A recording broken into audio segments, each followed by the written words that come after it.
Good evening Daksh, I am fine बेटा। तुम कैसे हो ये बताओ। हम तो बढ़िया हैं, ठीक है। टाइम जा रहा है। गुड इवनिंग पलक।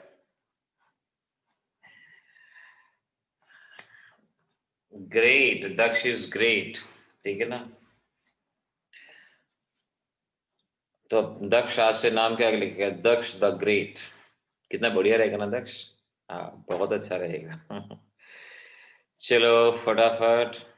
कल तक हमने कंसंट्रेशन जैसे न्यूमेरिकल्स को, उनके टाइप को समझा जो एग्जाम्स में आ सकते हैं।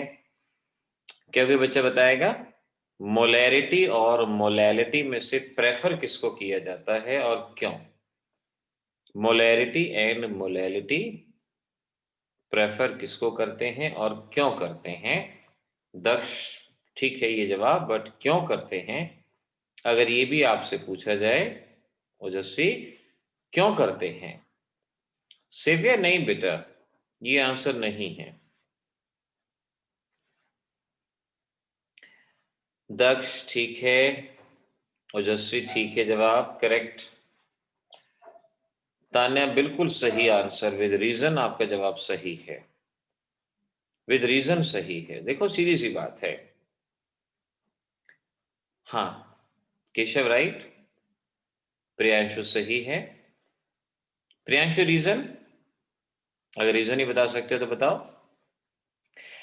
देखो जो चीज समय के साथ बदल जाए, सपोज आपने एक सॉल्यूशन बनाया 1 मोलर, गर्मी आ गई और सॉल्यूशन रह गया 0.8 मोलर, सर्दियां आ गई, वो हो गया 1.1 मोलर। तो हम इस बात को ध्यान में रखेंगे कि हम ऐसी कोई भी कंसंट्रेशन टर्म नहीं लेते जो टेम्परेचर के साथ बदलती हो। मोलैरिटी में वॉल्यूम होता है, रिसेवियर आप भी ध्यान से सुनना। मोलैरिटी में वॉल्यूम होता है and volume is affected by temperature. लेकिन मोलैलिटी में वॉल्यूम नहीं होता, मास होता है, वेट होता है, which is not affected by temperature. So we prefer molality because it consists of mass and mass is not affected by temperature, whereas molarity consists of volume and it is affected by temperature. ये point याद रखने की जरूरत है, इसको याद रखना। ठीक है बच्चा।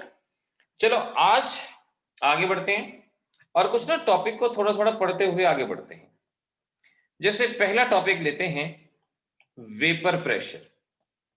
अगर मैं आपसे पूछूं वेपर प्रेशर क्या होता है, तो होपफुली सभी बच्चे इस बात का मीनिंग जानते हैं कि वेपर प्रेशर क्या होता है।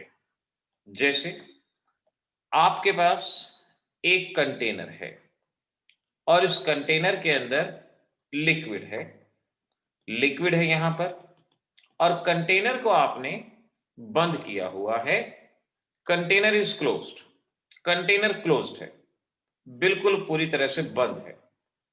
और यहां पर आपने लिक्विड लिया।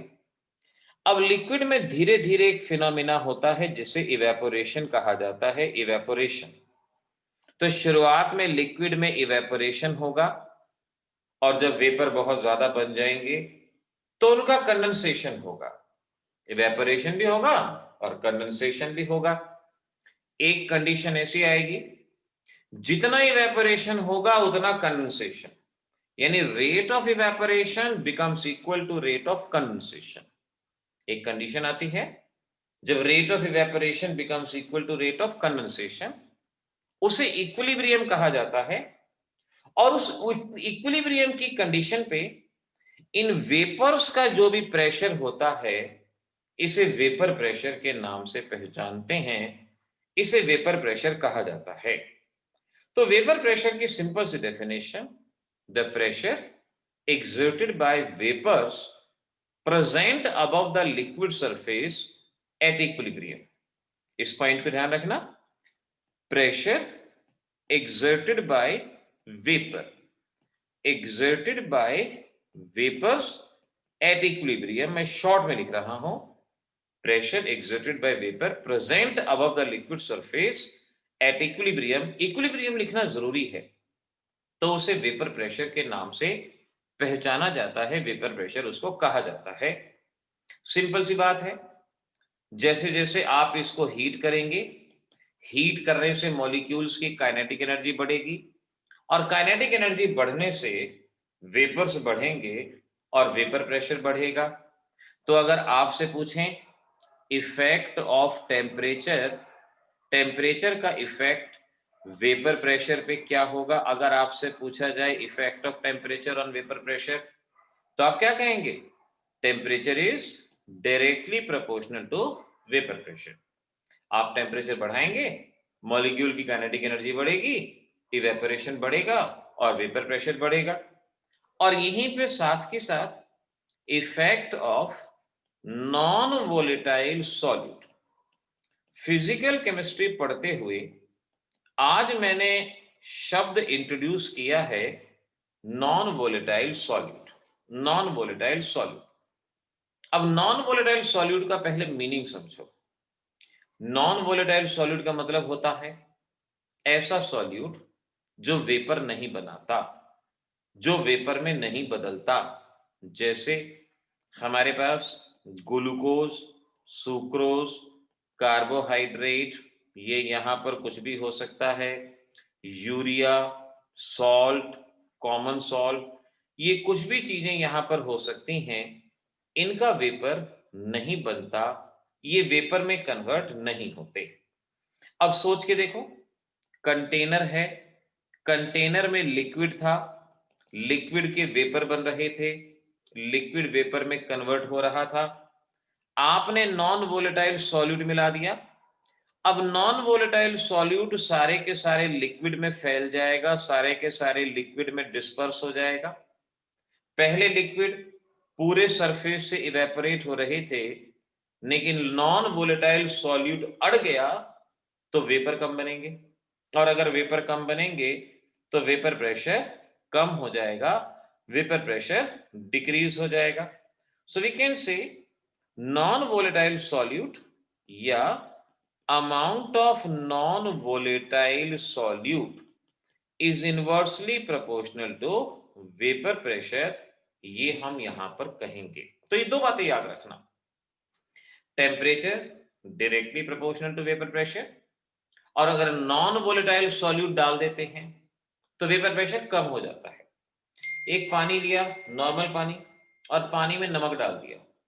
पानी में नमक डाल देंगे तो नमक सारे में फैल जाएगा, खुद तो वेपर में नहीं बदलेगा और पानी को भी बाहर नहीं जाने देगा, और इस तरह से वेपर प्रेशर वहां पे रिड्यूस होगा, वेपर प्रेशर कम होगा। इस बात को समझना। अब इस बेसिस पे आपको दो तीन क्वेश्चन के जवाब आने चाहिए। सो लेट्स सी, आप उन क्वेश्चन के जवाब जानते हैं या नहीं जानते। एक बार फटाफट इस चीज को यहां देखते हैं ना। अब देखो, ये क्वेश्चन है आपके पास, आपको इन चारों क्वेश्चन का जवाब आना चाहिए। एग्जाम के लिए इन चारों क्वेश्चन का जवाब आना चाहिए। पहला question, why on heating evaporation is fast, ये तो मैंने अभी बताया। टेम्परेचर बढ़ाएंगे, काइनेटिक एनर्जी बढ़ेगी, काइनेटिक एनर्जी बढ़ेगी, इवेपोरेशन बढ़ जाएगा। तो पहले क्वेश्चन का आंसर तो सामने आ गया, वो सामने लिख दिया गया है कि because of heating kinetic energy increases, hence vapour pressure increases, ये बता दिया। Now this is the important question. Question ये है, अनियन, प्याज को जब काटते हैं आंखों में आंसू आते हैं।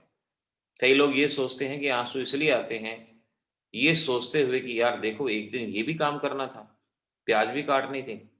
लेकिन जवाब ये नहीं है। प्याज को जब हम काटते हैं तो उसमें से कुछ वेपर निकलते हैं जो हमारी आंखों में जाते हैं, जिसकी वजह से आंसू आते हैं। अब अगर हम ये कहें कि उस प्याज को फ्रिज में रख दें, वैसे कोई ऐसा करता नहीं है, प्याज को कोई फ्रिज में नहीं रखता।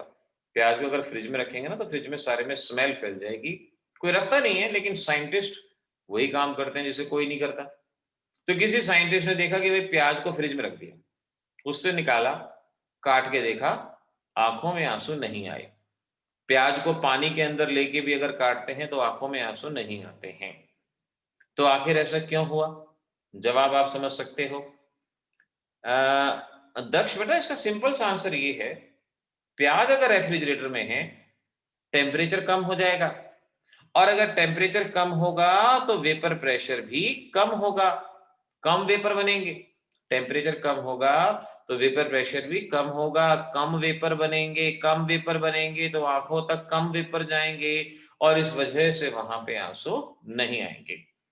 Lower temperature, vapour pressure is low, यानी लेस नंबर ऑफ वेपर, और लेस नंबर ऑफ वेपर अगर होंगे तो आंखों में नहीं जाएंगे और प्याज काटना कंफर्टेबल रहेगा। तो कल को अगर ढाबा खोलते हो, आजकल ढाबे का बिजनेस पता है बहुत बढ़िया हो रहा है लोगों का, एक ट्रक वैन खरीद लेते हैं, वो वैन कहीं भी जाके खड़ी कर दो, बस वहीं पर अपना रास्ते का माल सस्ते में, बहुत बढ़िया हिसाब किताब से। अच्छा, अगला क्वेश्चन है, द नेक्स्ट वन। अब हम ये कहते हैं कि भाई इवेपोरेशन तो हमेशा होता है। अगर आपने ग्लास में पानी लिया, चाहे सर्दियां हैं, गर्मियां हैं, बारिशें, कुछ भी है, इवेपोरेशन तो हमेशा होगा, ऑलवेज, हमेशा होगा। बॉइलिंग जरूर बॉइलिंग पॉइंट पे होती है, लेकिन इवेपोरेशन हमेशा, जब तक लिक्विड है इवेपोरेशन होता रहता है।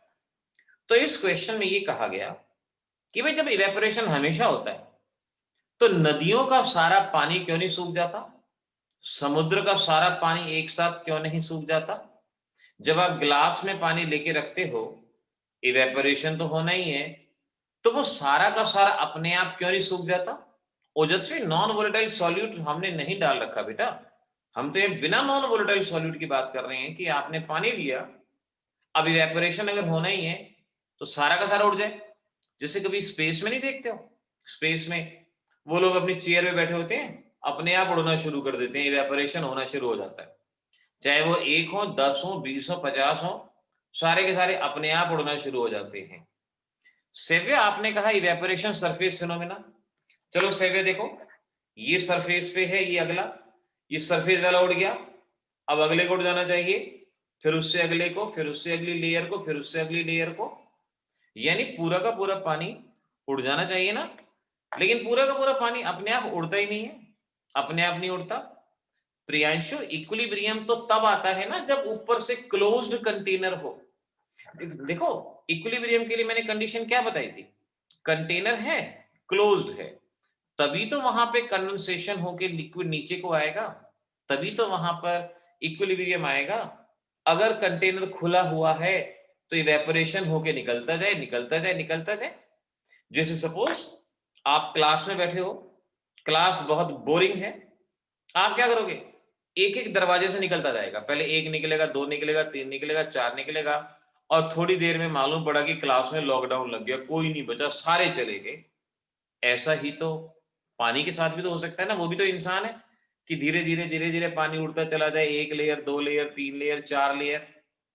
अरे इंटरमोलिक्यूलर बॉन्डिंग तो हमेशा ही होती है बेटा, वो तो पहली लेयर उड़ेगी तब भी होगी, दूसरी उड़ेगी तब भी होगी। अब देखो इस सिचुएशन को ऐसे मानो, क्लास का दरवाजा है, बोरिंग पीरियड चल रहा है, आप क्लास में बैठे हैं, बाहर जाना चाहते हैं, लेकिन क्लास के बाहर बाउंसर खड़ा है, जैसे ही आप बाहर जाते हैं बाउंसर आपको अंदर धकेल देता है, आप बाहर निकलने की कोशिश करते हैं, बाउंसर अंदर धकेल देता है। ऐसे ही जब कंटेनर में लिक्विड है ना, वो वेपर बाहर निकलने की कोशिश करते हैं, लेकिन हमारे एटमॉस्फियर का जो प्रेशर है, एटमॉस्फियर का प्रेशर उसे वापस धकेलने की कोशिश करता है। हमारा एटमॉस्फियर ऑपोजिट प्रेशर लगाता है और उसे वापस धकेलने की कोशिश करता है, और इस वजह से सारा लिक्विड एकदम से इवेपोरेट नहीं होता। अब कंटेनर में लिक्विड इवेपोरेट हो रहा है, ऊपर से प्रेशर लग रहा है, अगर आपने टेम्परेचर बढ़ा दिया तो जो वेपर हैं ये बढ़ते जाएंगे, बढ़ते जाएंगे, बढ़ते जाएंगे, और ये धीरे धीरे उड़ता चला जाएगा। लेकिन अगर आपके वेपर्स का प्रेशर इतना ज्यादा नहीं है तो वो सारा का सारा एकदम से नहीं उड़ेगा। तो due to the atmospheric pressure which resist evaporation, इस पॉइंट को आपने याद रख लेना है, एटमॉस्फेयर प्रेशर लगाता है। अब देखो, अगर एटमॉस्फेयर ना होता, अगर एटमॉस्फेयर ना होता तो एटमॉस्फेयर का प्रेशर भी ना लगता, सारा लिक्विड गायब हो जाता, सारा लिक्विड भाग जाता, तभी तो दूसरे ग्रह पे पहले पानी ढूंढते हैं, एटमॉस्फेयर ढूंढते हैं, पानी ढूंढते हैं। तो इस पॉइंट को याद रखना। अगला क्वेश्चन तो हो ही गया, effect of non volatile solute, ये तो मैंने अभी आपको बताया ही था कि नॉन वोलेटाइल सॉल्यूट सरफेस को ब्लॉक कर देता है और उन्हें वेपर बनने से रोकता है, वेपर नहीं बनने देता। तो ये क्वेश्चन का जवाब यहां पर बन जाएगा। तो अगर किसी ने स्क्रीनशॉट लेना है बेशक से अभी ले लो, दोबारा मत कहना कि वापस पेज पे आ जाओ, क्योंकि अब मैं बोर्ड पे वापस जाऊंगा। तो इसीलिए यहीं से इसका स्क्रीनशॉट ले लो, जो इसमें देखना है इसको देख लो। कॉम्पिटिटिव एग्जामिनेशन के लिए ये इक्वेशन याद रख लेना। आपसे पूछते हैं कि कौन सी इक्वेशन है जो वेपर प्रेशर पे टेम्परेचर का इफेक्ट बताती है, वो कौन सी इक्वेशन है? कौन सी इक्वेशन है जो वेपर प्रेशर पे टेम्परेचर का इफेक्ट बताती है? Clausius Clapeyron equation. Clausius Clapeyron equation, सिर्फ इक्वेशन याद रखनी है, no numerical, no nothing at all. एक तो नाम याद रखना है क्लॉसियस क्लैपरन, कॉम्पिटिटिव के लिए है, ये बोर्ड के लिए नहीं है। ln P1 upon P2 delta H vaporisation R 1 upon T2 minus 1 upon T1। ln हटाने के लिए 2.303 लॉग का इस्तेमाल किया जा सकता है, तो यहां पर ln की जगह 2.303 लॉग और 2.303 यहां नीचे भी शिफ्ट हो सकता है। तो ये कई तरह से आपको इक्वेशन दी जा सकती है। ln is equal to P1 upon P2 delta H vaporisation R 1 upon T2 minus T1। इस तरह से इस क्लॉसियस क्लैपरन इक्वेशन को आपने दिमाग में रखना, इस बात को आपने अच्छे से याद रखना। ठीक बात है? चलो, अब मैं एक डेफिनेशन लिखता हूं और जिस बच्चे को उसका मीनिंग याद हो, मैं हेडिंग लिखता हूं, मुझे मीनिंग बताना। आइसोपिस्टिक सॉल्यूशन। आइसोपिस्टिक सॉल्यूशन, ये इस चैप्टर में दो डेफिनेशन आती हैं, एक आइसोटोनिक सॉल्यूशन और एक आइसोपिस्टिक सॉल्यूशन। ये इंपॉर्टेंट मार्क करना है। जिसको पता है बताओ। श्रुति सही जवाब, आरजू करेक्ट, ओजस्वी करेक्ट, आर्यन करेक्ट, सही जवाब। जिसको नहीं पता होगा मैं जवाब बताऊंगा। दक्ष बिल्कुल ठीक है, माही एग्जैक्टली, शाबाश, करेक्ट, बिल्कुल सही आंसर है। तो आइसोपिस्टिक सॉल्यूशन का मतलब है solutions having same vapour pressure. जिसको जवाब नहीं पता लिख लेना, solution having same vapour pressure इन्हें आइसोपिस्टिक सॉल्यूशन कहा जाता है। और जिनका ऑस्मोटिक प्रेशर सेम होता है उन्हें आइसोटोनिक या आइसोमेटिक सॉल्यूशन कहते हैं। अब जिनका वेपर प्रेशर सेम है उन्हें आइसोपिस्टिक सॉल्यूशन के नाम से पहचाना जाएगा, आइसोपिस्टिक सॉल्यूशन कहा जाएगा। तो वेपर प्रेशर क्या है, टेम्परेचर का इफेक्ट क्या है, नॉन वोलेटाइल सॉल्यूट का इफेक्ट क्या है, इस बात को यहां पर बताया गया। और अधिक मैं कहूंगा कॉम्पिटिटिव में और तैयारी करने के लिए मैंने वीडियो लेक्चर में आपको ऑलरेडी करवा रखा है। अगर किसी बच्चे को वो वीडियो लेक्चर देखना होगा तो मुझे बता देना, ताकि उस लेक्चर को ओपन कर दिया जाएगा। Now the next thing is Raoult's law. Raoult's law को अब अंडरस्टैंड करो। आज का हमारा main topic Raoult's law. Raoult's law दो तरह का है। पहला है for solution having volatile solute, ऐसा सॉल्यूशन जिसमें वोलेटाइल सॉल्यूट है, और एक होता है for the solution having non volatile solute. तो यहां पर हम वोलेटाइल सॉल्यूट के लिए बात कर रहे हैं। रोल्स लॉ को किस तरह से याद रखा जाएगा? Roles law, volatile solute. Suppose आपके पास एक कंटेनर, ये दूसरा कंटेनर, इसमें एक लिक्विड है ए जो कि वोलेटाइल है, दूसरे में दूसरा लिक्विड है बी जो कि वोलेटाइल है। वोलेटाइल मतलब जो वेपर में बदल सकता है। ए प्योर लिक्विड है, यानी कुछ मिला हुआ नहीं है, प्योर है, जैसे प्योर वाटर, और दूसरा भी प्योर लिक्विड है। लेट प्योर लिक्विड का वेपर प्रेशर है पी ए नॉट और प्योर लिक्विड बी का वेपर प्रेशर है PB naught. P A naught pure liquid का वेपर प्रेशर, जैसे मेरे पास पानी है और एसिड है। पानी का वेपर प्रेशर PA0 और एसिड का वेपर प्रेशर PB0, दोनों लिक्विड का। फिर मैंने इन दोनों लिक्विड को एक दूसरे कंटेनर में मिला दिया, ए और बी दोनों को मिक्स कर दिया, सॉल्यूशन बना दिया, जहां ए का मोल फ्रैक्शन है ए और बी का मोल फ्रैक्शन है बी। ए का मोल फ्रैक्शन है ए और बी का मोल फ्रैक्शन है बी। मुझे जानना है यहां पर ए का प्रेशर क्या होगा। तो पीए क्या हुआ? Vapour pressure of A in mixture, mixture यानी सॉल्यूशन। और पीबी क्या हुआ? Vapour pressure of be in mixture यानी सॉल्यूशन। तो हमें यह जानना है कि इस सॉल्यूशन में ए का प्रेशर क्या होगा और इस सॉल्यूशन में बी का प्रेशर क्या होगा। तो रोल्स लॉ ये कहता है, रोल्स लॉ ये कहता है, in a solution, in a solution, solution के अंदर partial pressure of a component, यानी मैं एक्सप्रेशन लिखता हूं, in a solution partial pressure of a component, यानी सॉल्यूशन में ए का प्रेशर इन दोनों का प्रोडक्ट होगा। इसका प्योर स्टेट में कितना वेपर प्रेशर है और इसका मोल फ्रैक्शन कितना है। So it is the product of vapour pressure in pure state and it's mole fraction. देखो कॉमन सी बात है, सॉल्यूशन में जिसका इनिशियल प्रेशर ज्यादा होगा उसी का तो सॉल्यूशन में प्रेशर ज्यादा होगा। अब दो बच्चे हैं, एक बच्चा बहुत अच्छी फुटबॉल खेलता है, अकेले में हो बहुत अच्छी फुटबॉल खेलता है, और एक इतनी सी फुटबॉल नहीं खेलता। जब दोनों की टीम बना दोगे तो जो अकेले में बहुत अच्छी फुटबॉल खेल रहा था तो टीम में भी तो वही उतनी अच्छी फुटबॉल खेलेगा। उसी तरह से जब हमने इनका मिक्सचर बना दिया तो जिसका इनिशियल प्योर लेवल में प्रेशर ज्यादा था उसी का प्रेशर मिक्सचर में भी ज्यादा रहेगा।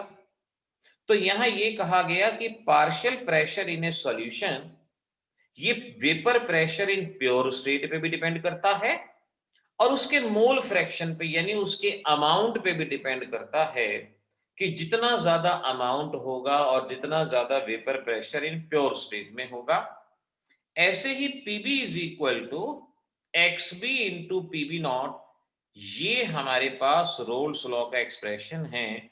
ये रोल्स लॉ का एक्सप्रेशन याद रखें।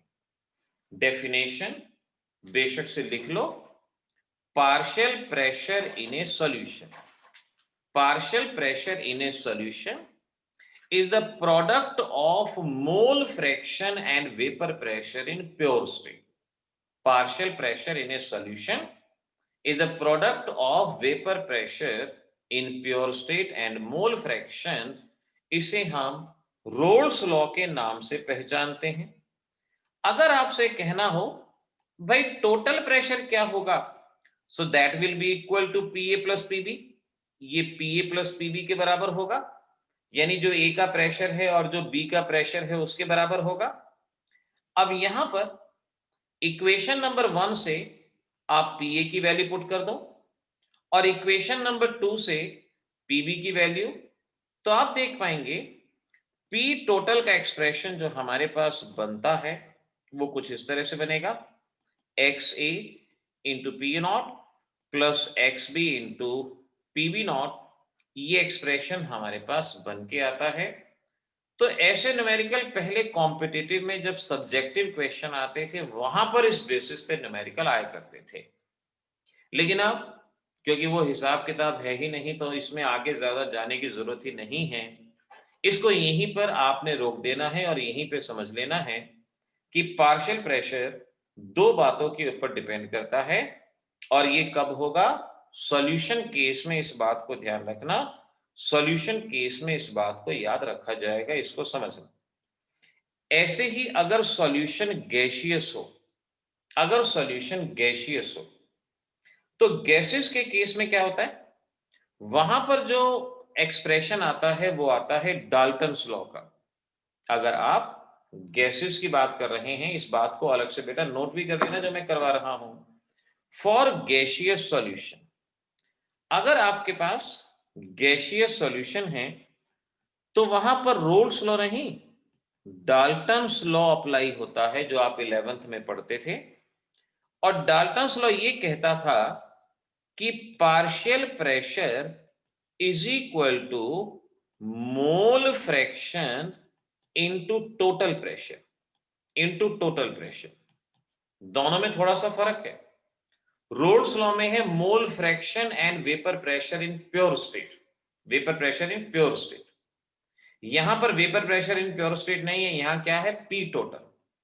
तो अगर आपके पास गैसियस मिक्सचर है तो एक्सप्रेशन बनेगा PA is equal to XA into P total.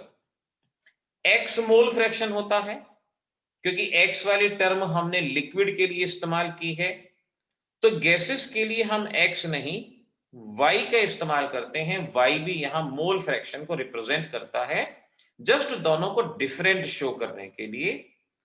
Partial pressure of B, mole fraction of B into P total. इसको याद रखना, ये कॉम्पिटेटिव में आता है। कॉम्पिटेटिव में आ जाएगा कि भाई गैसियस सॉल्यूशन है, बताओ इनमें से कौन सा एक्सप्रेशन करेक्ट रहेगा। तो गैसेस के लिए मोल फ्रैक्शन में x की जगह y शब्द का इस्तेमाल करेंगे।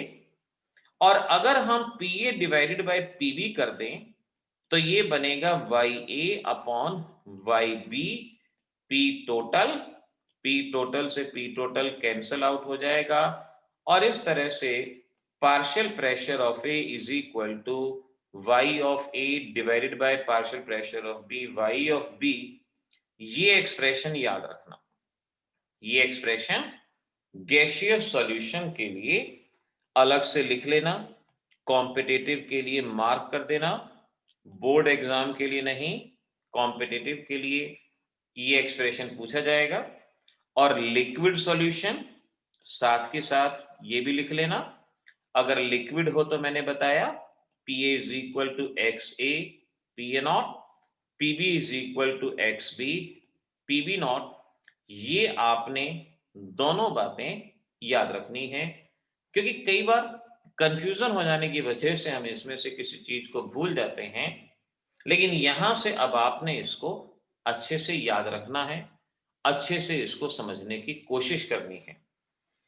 यहीं पर एक और चीज समझना, जिसे PX डायग्राम कहा जाता है। PX डायग्राम, PX डायग्राम का मतलब वेपर प्रेशर और मोल फ्रैक्शन के बीच का डायग्राम।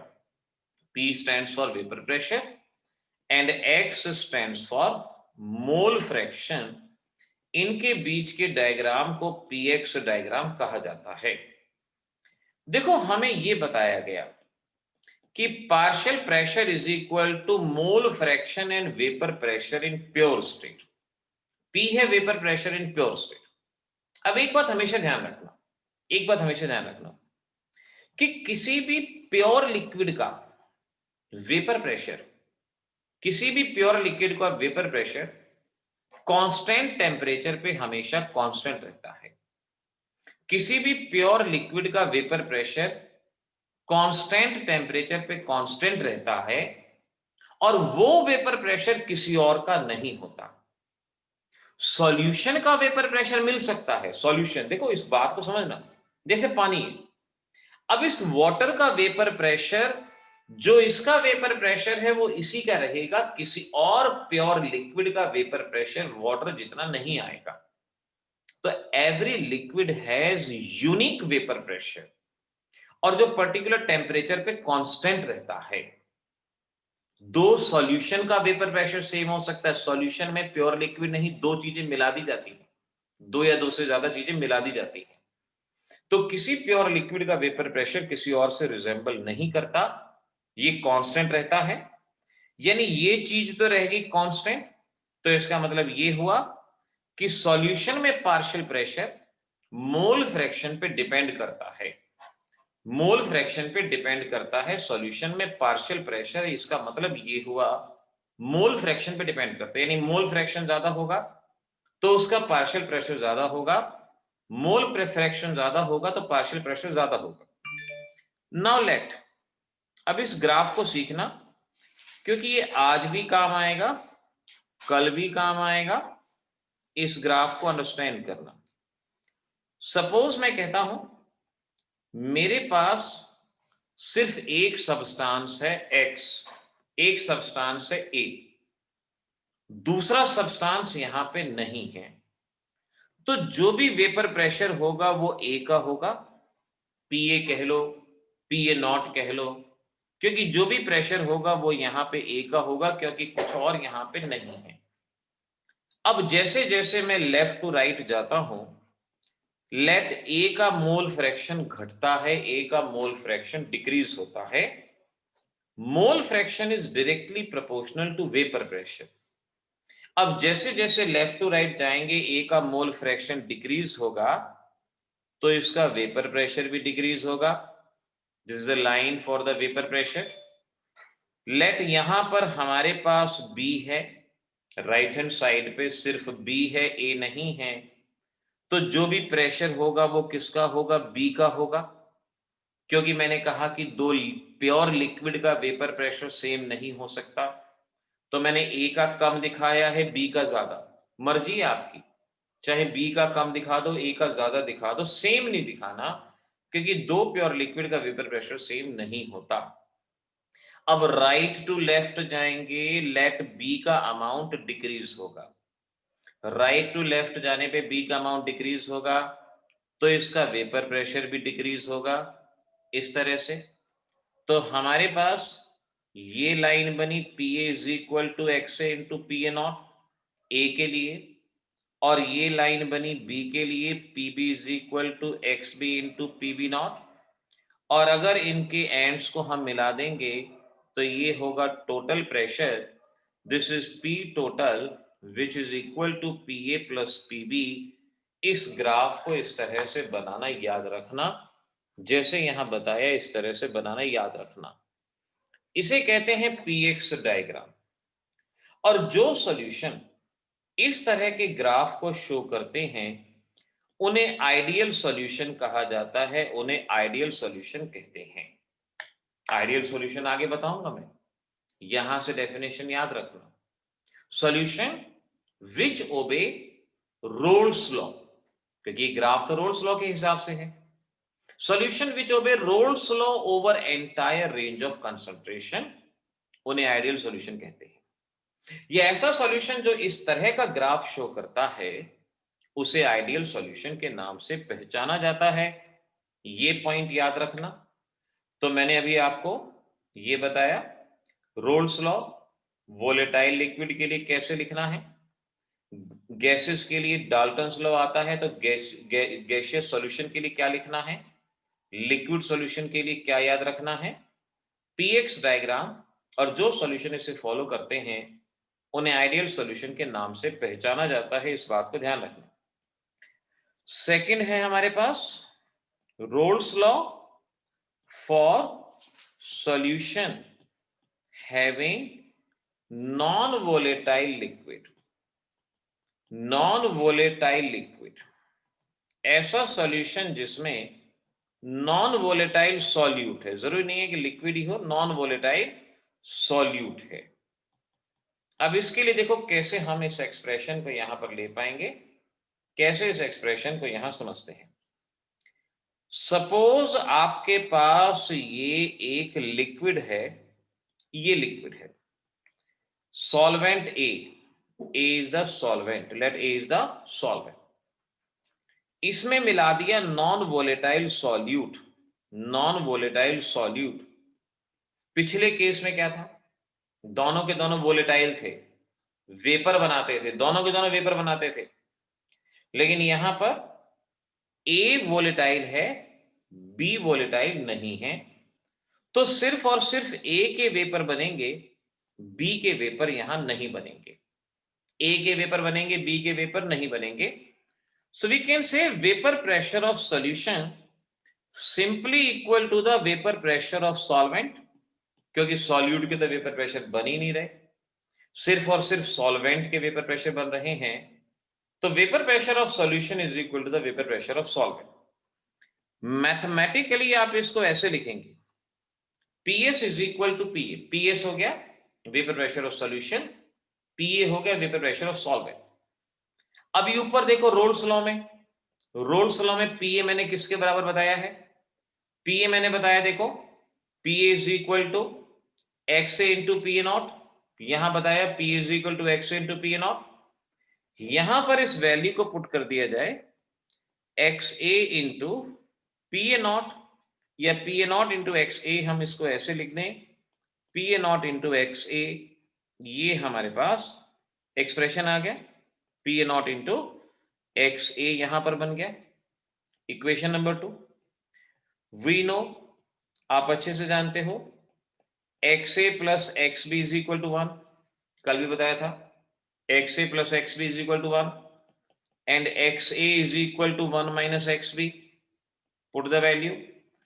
तो P S is equal to P A nought 1 minus X B, ये बनेगा। और मैं इसे लिख सकता हूं P A nought X B, इस तरह से इसको लिखा जा सकता है।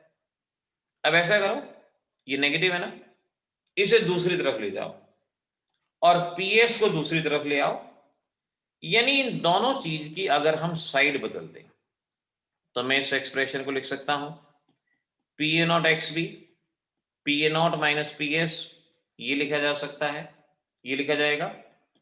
और X B is equal to P A nought minus P S upon P A not, और I can write P A nought P S upon P A nought is equal to X B.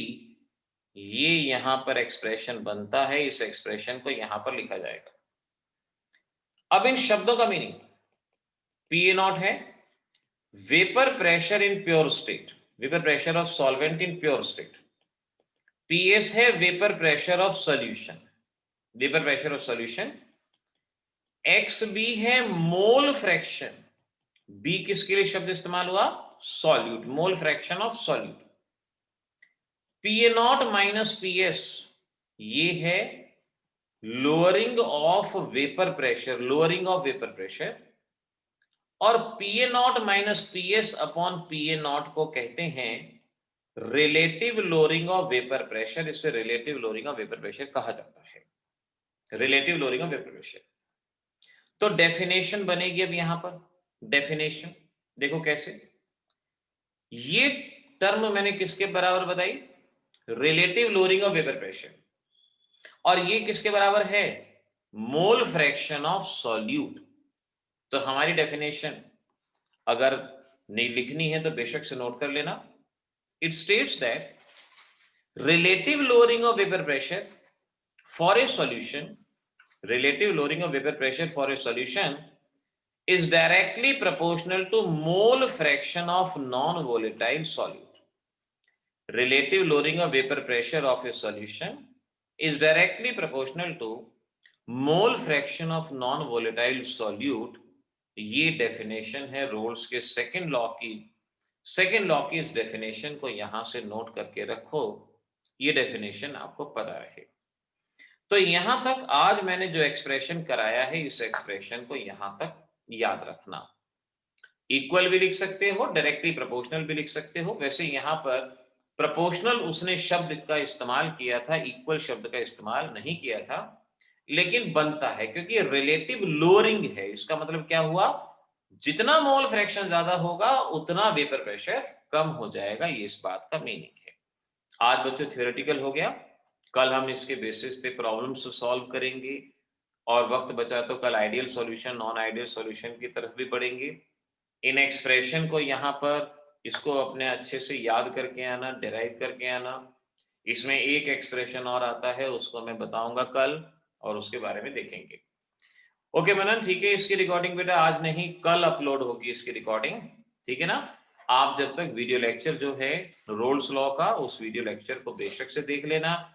अभी YouTube पे हमारा दूसरा channel जो pics एजुप्लेक्स है, वहां पे first lecture को अपलोड किया गया है, तो जिसका अगर फर्स्ट लेक्चर मिस हुआ था वो वहां पर देख लेना, ठीक है बेटा। चलो good night, bye bye. Kinetics का हो चुका है बेटा, जो लेक्चर चाहिए है मुझे बता देना। तान्या, मैं आज जो कल की क्लास है उसे आज मैं उसको अपलोड करूंगा। आप मुझे रात को याद दिला देना, नहीं तो मॉर्निंग में मुझे याद दिला देना, मैं आपके पास लिंक भेज दूंगा। ओके बच्चों, गुड नाइट, बाय बाय, कल मिलेंगे, बाय बाय।